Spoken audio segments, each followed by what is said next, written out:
Sports Talk New York with your hosts Mark Rosenman and AJ Carter. Sports Talk New York is sponsored in part by Prince Associates, Send in the Clowns, the Phoenix Tube Company, CelebrityTrips.com, the law firm of Decolator Cohen and DePrisco, Solomon Jewelers, and Relish Restaurant of Kings Park. Here are your hosts, Mark and AJ. Joining us now is a right-hander who over his 13-year career amassed 136 and 116 one-loss record, 13 career shutouts to go with 1,590 strikeouts, had a career 3.87 ERA. In 1985, he was considered one of the best fielding pitchers of his time. He actually won the Gold Glove in 1989. He's a key member of the New York Mets' last championship team. He is now, without a doubt, part of this generation's Ralph, Bob, and Lindsay. It's a pleasure to welcome in one-third of Gary, Keith, and Ron Darling to Sports Talk New York. Welcome, Ronnie. Hey, thanks, guys. Thanks for having me on. It's absolutely our pleasure. You know, you take a look at your road to the majors, and it's absolutely not the norm. First off, you're born in Hawaii, so you join only 37 other players in that group, and then you're one of only 20 Yale Bulldogs to play in the majors. So when did you start playing baseball, and at what age did you think the majors was a possibility? Well, you know what's pretty funny is that even though I was born in Hawaii, I really grew up in Massachusetts, right. And my parents both. My father was a great coach of the game, and my mother was the athlete of the game. Amazing softball player, amazing volleyball player. So I grew up with that pedigree. But I don't know. When when I went to Yale, my only thought was to get a great education, maybe play college sports, and hopefully go to graduate school. And things changed, and it's hard to figure it out sometimes. I think everyone, most ball players have a different role. They're great since day one, and they're drafted high, and, like a Syndergaard or a Harvey or all those guys. I certainly wasn't one of those guys.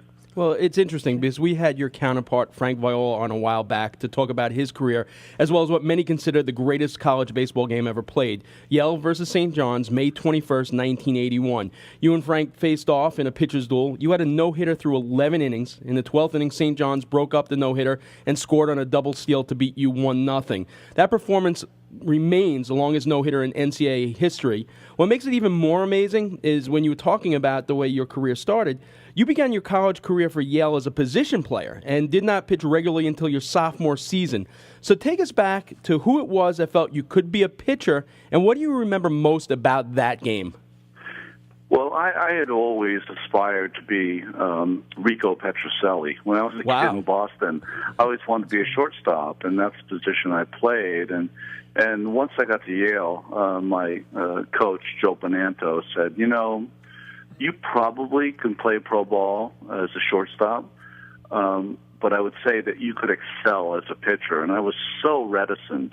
I just did not want to be a pitcher. I feel the same way that everyday players feel about pitchers. They pitch every fifth day. They're lucky. They don't have to do all the extra work. I just did not feel that.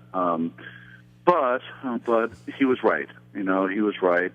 I didn't have the talent to play short or talent to hit, and pitching was my way. I just think that the lucky part about it was that I was drafted and had a lot of people on the way that pushed me to be a better pitcher, and Mel Stottlemyre being probably the best.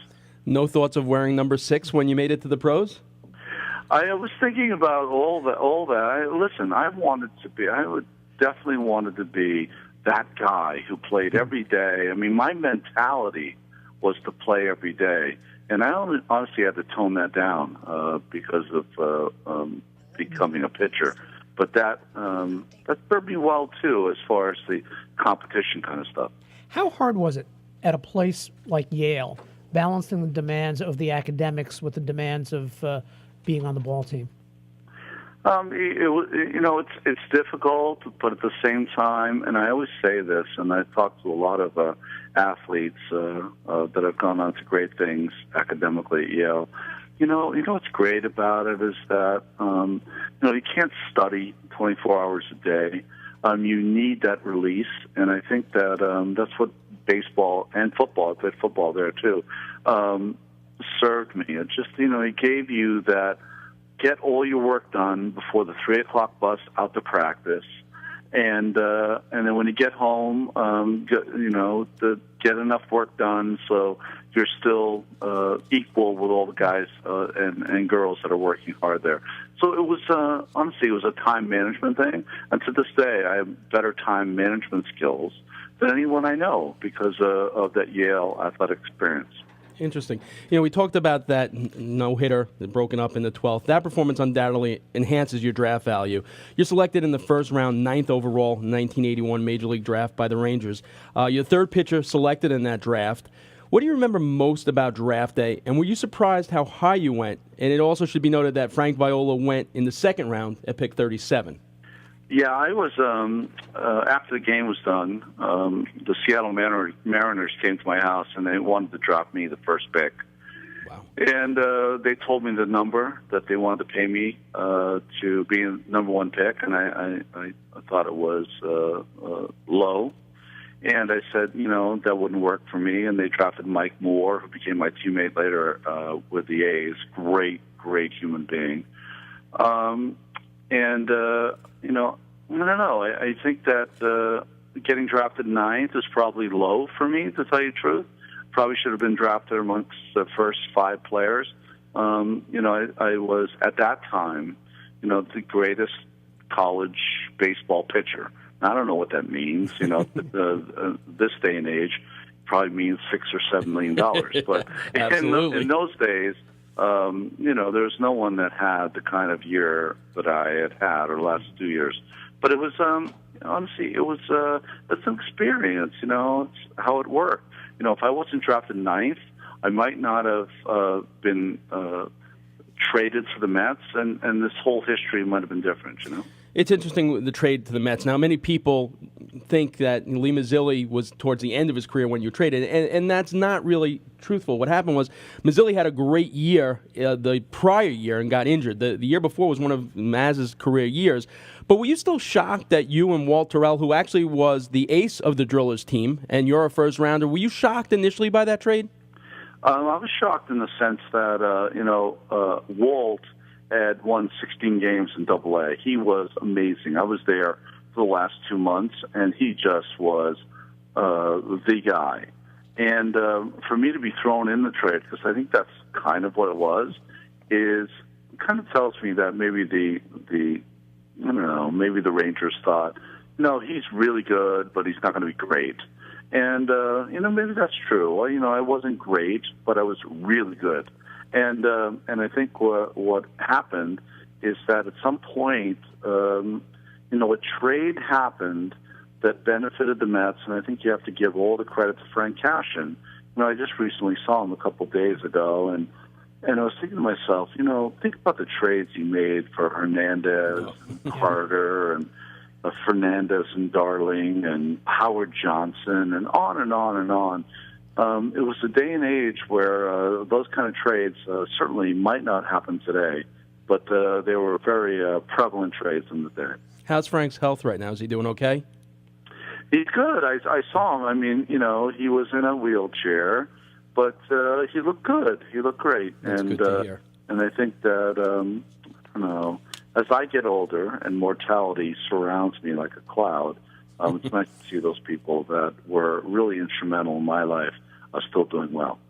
Now, after the trade, you move on to AAA with the Mets. Your manager, oddly enough, is my son's first pitching coach and also our travel team's first clinic runner in Jack Aker. Your numbers don't stand out that first season. The following season, Davey Johnson steps in as the Tides manager. You look on the players on that Tides roster, Wally and Straw. Could you sense that something special was starting to happen within the organization? I think what happens, when you're in AAA is that everything is so insular that all you're thinking about is your own career. I do have to say for Jack Aker is that he was a good manager. They had a lot of good players. But by the time I was there the second season, just part of the second season, you just tend to sense that, boy, they have a lot of great athletes. And I had always thought of AA and AAA of older players that are kind of hanging on. And for the Mets, for the first time, they had players that were ascending. And, you felt like you were ascending with them. And, whether it was Strawberry or anyone else, there was just not only tons of talent. It was almost the opposite, to tell you the truth. People always talk about Mets pitching now, all the young pitching. Well, the Mets had tons of young pitching then, but they also had tons of young starting players, too. And I think that's why we were able to make the trade for guys like Keith and Gary Carter, because, you had guys that were just amazing athletes. You mentioned that you were in the second year part of the season. You get called up September of '83. At the time, the Mets had the worst record in the National League, second worst in the majors. When you take the mound for Frank Howard's Mets against the Phillies at Shea Stadium, 8,000 people show up September 6, 1983. The Phils starting lineup that day featured 3 Hall of Famers. So you stroll out to the mound, and those 3 Hall of Famers are 1, 2, and 3 in the lineup. Morgan, Rose, and Schmidt, 22 years old, welcome to the big leagues. It should be noted you strike out Morgan and Rose and got Michael Jack Schmidt to ground out. What do you remember most about that start? Well, I love that you put Pete Rose in the Hall of Fame, because I believe the same thing. He should be in the Hall of Fame, too. He's in my Hall of Fame. He's in my Hall of Fame. You're right. I feel like he's Hall of Famer, too. You know what happens? I don't know if you guys can remember, when you're 23 years old and you feel like you can dominate the world, times a million, that's how you feel when you're 23 in the major leagues, I felt like, okay, I'm facing these guys. Joe Morgan beat the Sox in '75, I know, with a blue pit. Pete Rose, the most hits. Michael Schmidt, the greatest power hitter in the National League at the time. But you know what? When you are brought up and you're in that position, if you're going to be a real player, you don't think about those kind of things. You're like, bring them on. I can't wait to face these guys. I can't wait to put them away. Now, that's hubris. I know it is, but that's how you feel. Nice. Now, 84, you win a spot in the starting rotation. The rest, they say, is history. 86, everything comes together for the Mets. You finish with a 15-6 record, posted career-best 2.81 ERA, which was third best in the National League. The Mets' top 4 starters all received Cy Young votes. Mets fans have visions of Harvey, Wheeler, Syndergaard, whether it be Mejia or Montero, being Doc, Darling, El Cid, and Bobby O. People think of Gary, Keith, and Straw and that team being a monster offensively. But of those 4 starters, only Sid had an ERA over 3. What made that staff so dominant, and how important were Mel Stottlemyre and Gary Carter to that staff? Well, I think, to address Gary, he was so important because it was before all this time of computers and readouts. He knew the National League, so we just went with him. That's first. Second, as far as the guys today, completely talented, great arms, maybe better arms than we had.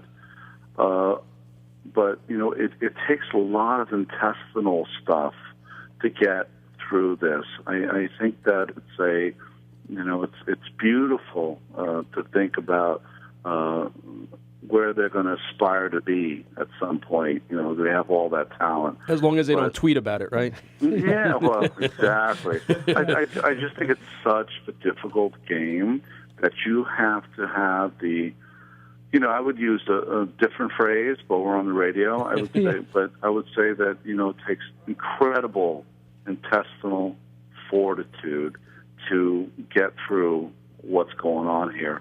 And I think the other thing is that what we had, 2 things that they're aspiring to have is, one, everyone was so different. Doc was the power pitcher, Bobby O with the changeup, Sid, the left-hander no one can hit, and Darling, the thinking man, whatever it was. The differences in what we all had, I think, was one of the strengths. And I think the other thing that I think is really important is that longevity. If you look at those Mets pitchers, Dwight, despite his own kind of hiccups and bumps in the road, pitched forever. Darling pitched forever. Fernandez pitched forever. Right. Ojeda pitched forever. it's the ability to have longevity, and one of the greatest strengths of that Mets team in the 80s is that every guy made 35 starts every year, and very few teams have that anymore. It's interesting you talk about that because you look at your group and you look at the group now that is excited about, and then there's the group halfway in between, the Generation K pitchers of Wilson, Pulsipher, and Isringhausen. What differences do you see between, your group and that group and the current group? Well, I think from the Generation K guys, and I certainly don't know them other than Isringhausen, is that it was just health. They just didn't have health, and that's a sad thing because I know Paul Wilson would have been a great pitcher if he had retained his health, and it just didn't happen. And Pulsipher would have been an outstanding left-handed pitcher if he had his health, but it didn't work out. I mean, that's just how it goes. And I think that, you're seeing that with the Mets, with the aches and pains of knees and Harvey having a hiccup. The whole thing is, if you want to, everyone is always concerned with the numbers, whatever it is. Look at Fernandez and Ojeda and Darling and others. Just look at their numbers of starts every year when they were with the Mets. And you'll get to a place where you go, you know what? That makes a lot of sense. If a guy makes 32, 35 starts a year, it changes your dynamic of your team, your accountability. It's not a word, but your accountability on who's going to pitch every fifth day lends itself to a great consistency with your team, and we'll see if that happens with this new, so talented generation of pitchers. Now, you mentioned Bobby O. Bobby O takes the ball for Game 6 versus the Red Sox. You're the Game 7 starter, so you're keeping the chart. Yeah. And memories sometimes change things, the way things happen. So I'm going to bring you back to this game. All right, so you're keeping the chart. What are you thinking when the parachute guy comes down? My tickets are on the third base side. Yeah. I remember seeing you leaning against the wall in the dugout, feet across the top with the book. The cops take this parachute guy, from the field to the Met dugout to take him down the tunnel. And I vividly, and maybe I'm wrong, but I remember you extending your hand out and giving this guy 5. Now, did that happen, or is this something I actually imagined? No, you didn't imagine it. It definitely happened. I think it was one of the coolest things of all time. Now, this is definitely pre-9/11. That's what we were saying. We were talking about I said, what was he thinking? No, what I was thinking is that, unbelievable. Way to go, dude. I mean, I was thinking, I knew exactly when he landed what he was about. And I think his name was Michael Sergio, right? Yeah. And his thing was he was making his mark, and you know what? That 80s team was all about changing everything you could do, the dynamic of everything that can happen, and he did that too. So that's why I gave him a high five. It was like, you know what? Way to go, bro. Cool. All right, so at least I'm not seeing things and imagining things. All right, so that did happen. No, you were good from your third base seat. All right. So now we've had a lot of the 86 guys on here, and we love hearing where they were, what went through their head during the Buckner play. You're a little different because you're the next day's starter. So, A, where were you during that play? And B, how difficult was it to dial back the emotions of that night very quickly to get into game readiness for the next day? Well, after the ninth inning, Mel Stottlemyre came up to me, and thankfully for all you great New Yorkers, there was 55 to 60,000 fans in the stands every night. The bad part about that is that it would take us an hour and a half, close to 2 hours to leave the stadium. So Mel came to me at the end of 9 and said, listen, we're going to win this game. I want you to go home and then come back. Or I want you to go home and then be ready for tomorrow. So I got in my car, and I'm driving on the Grand Central Parkway, and I heard the silence that only ball players know. When it's that kind of silence, it means that something bad has happened. A home run, run scored or whatever.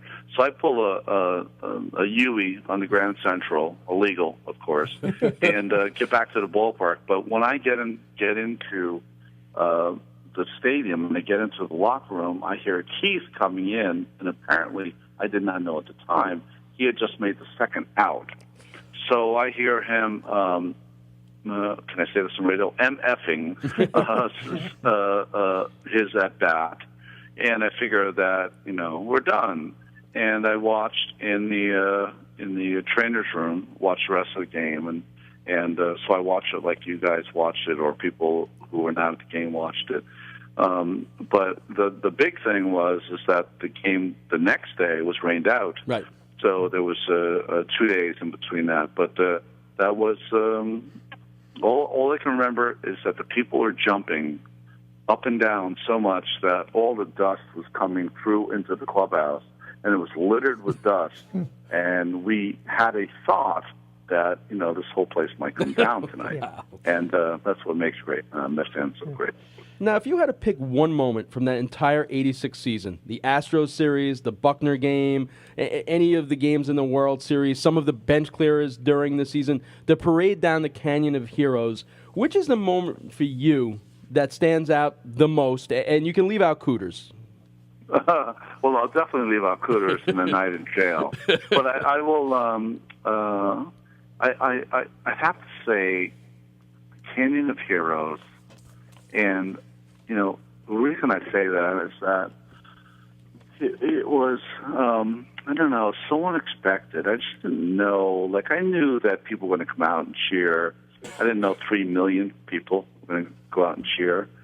And I remember I was with my parents and my youngest brother, Charlie, and they had us in like a Mustang or some convertible. My parents sat in the back seat, and Charlie and I sat in the back way. And I just remember thinking to myself, this is not what people think about. You think about getting, making the last putt or getting the last strikeout or doing all those things that you dream about when you're a kid, but you don't dream about people wanting to watch you or come see you or having that kind of stuff. So I think the parade was just unbelievable, and it really made me feel as though I think what all you guys probably felt if you watched the Mets at that time is that, you didn't realize how great these fans love us. They really appreciate what we did, and it was a classic time, and I'm lucky for it. It's amazing because that '86 team is so beloved. You go down to Met Fantasy Camp, which I've had the ability to go the last 3 years, and the '69 guys are there, the 2000 guys are there, but WLIE, Tuff, and any guy from the '86, Mookie, everyone just gravitates them. It's something to see. You get traded eventually. You're also released. Your final day of release comes on your birthday, which kind of sucks. That's all right. 2006, you're hired by Sportsnet New York as color commentator and studio analyst for the Mets. You join veteran Gary Cohn and former Mets teammate Keith Hernandez. You've done TV with other crews, but it's obvious the three of you have such amazing chemistry. What was it, from day one that just seems so comfortable? I wouldn't say that it's very comfortable. I think that, when you have a three-man booth, what is the most uncomfortable is that at some point the traffic of noise can lend itself to a bad broadcast. But Keith, in his infinitesimal wisdom, I remember we were about 20 seconds before our first bit to open the game up, and Keith said to me, he goes, "Listen, I do hitting, you do pitching, that's it." And honestly, in his simple wisdom, it made a lot of sense, is I let him do the hitting, and I'll have a comment if I can. He'll let me do the pitching. He'll have a comment if he can. But, the rudder of our ship is Gary Cohn is going to go down with Murphy and Kiner and all the others as one of the greatest of great. He's just an amazing guy, and when you think about it, and I say this in a strange way, and I hope that no one takes the wrong way. I probably have more in common with Gary than I do with Keith. And people go, whoa, what's wrong with that? I mean, crazy. Ivy League. Well, Keith and I are incredibly great friends. It'll be friends forever. But Gary's he's kind of a ham and egger from Long Island. I am from Boston. Mm-hmm. We went to Ivy League schools. Mm-hmm. We aspired to, be highly educated, all that kind of stuff. And I know that every time I sit next to him, I learn something. He's just an amazing guy. Now, this may be me, Ron. When I watch you on the Met games, I love watching the games, listening to the three of you. And then I watch the TBS games, especially in the playoffs. And it seems to me, it's maybe my observation, I know what you can do. They let you be much more insightful on the Met broadcast. What is the difference in the dynamic of doing the TBS game versus doing the Met games? Well, I guess what you're trying to say is what's the difference between a Met game and postseason games? Yeah. And I think what happens during the course of the season is that you're trying to tell a story, an entire 6-month, 102-game story. What you do in the postseason, you try not to get in the way of the story because the players are so good, they're so primed, they're at the best that they could ever be, and you're trying to make sure that you don't get in their way. With Mets games, it's kind of a different thing. We have this balance of talking about stuff and kidding about stuff and using sub-reference under sub-reference, which makes it fun for Mets fans. But for the postseason fan, they don't want to hear all that kind of stuff, or if they do, I haven't found them yet. But that's the difference. Is that when you hear us, here's an example. So the first season, the Mets struggled down the stretch. 2006, they have a great season. 7 and 8, really close. In 2009, they're kind of blown out of it. And about 55 games in, Gary Cohen says, "Hey, listen, why don't we do something to kind of spice us up? Last 50 games, let's introduce the states by how they were indoctrinated into the union. So do Delaware first, and after all that." So we do that, and Gary's amazing, and Keith and I are bringing up points. So we're always including every state. We get to Arkansas, and I would write the state on top of my score pad to make sure I remember. So there was 2 outs. Frankie Rodriguez is pitching, and I look at it and realize we have not seen Arkansas yet. And I look at Gary. I point to my scorecard. He's like turns white because he realizes we're not going to do it, so it means we can't finish with whatever. And that day, Kevin Burkhardt had been talking about John Bon Jovi. I had asked him, I've always heard that you can only be a Springsteen and John Bon Jovi fan, back and forth. And we have 3-2, first pitch, foul back. So Gary has a chance. He throws it down to Kevin. I say, "Hey, Kevin, you said you're a John Bon Jovi fan." Gary says he's a Bruce Springsteen fan. And Gary says, in fact, my favorite song is Mary Queen of Arkansas. Wow. He gets it in. Wow. And that's the kind of stuff we do that no one knows, no one hears about, but you hear it and you go, that was pretty funny, but you don't know the whole sub-reference of it. So that's the kind of stuff we do in the booth. Pulling out a song from Greetings from Asbury Park, there you go. Wow, there you go. That's clutch, I gotta say. All right, let's close out this interview with a little bit on the current Mets. We talked about the arms coming. Are you surprised, as far as other positions, that the Mets didn't go after Johnny Peralta a little harder? This whole waiting game with Stephen Drew. And do you think that if Tejada is not the answer, can Wilmer Flores, his bat good enough to overlook the shortcomings he has as a fielder at the shortstop position? That's a great question. I would say about the other guys, Peralta and Drew, is that the Mets have decided not to spend that kind of money. So you'd have to ask them about that parlay. I just don't think they, I think they were shocked that Peralta got the number he got, and it made him timid, honestly, about other free agents. Second, as far as Wilmer Flores, I'm a big fan.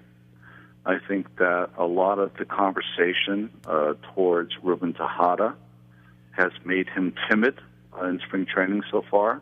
I feel bad for him, honestly, because we tend to forget these are young people. And listen, if you said something bad about me when I was a kid, I'd like to fight. I'm ready to be better. But not everyone's like that, Sometimes you say something bad about a young player, they get timid. They feel bad about who they are, and I think that's what's happened to Ruben. That being said, I would play Wilmer Flores at shortstop every day in spring training, see if he can play the position. I watched Johnny Peralta play for the Cardinals the other day. He played shallow. He didn't do anything. He doesn't have range, but every play to him, he makes beautifully. I think Wilmer could definitely do that. And why not? Why not take a shot? In this day and age where, everyone's trying to numerically change what's going on in the game, why not take a shot at a kid you've had since 16? Who was originally a shortstop on top of it. Originally a shortstop who wants to be.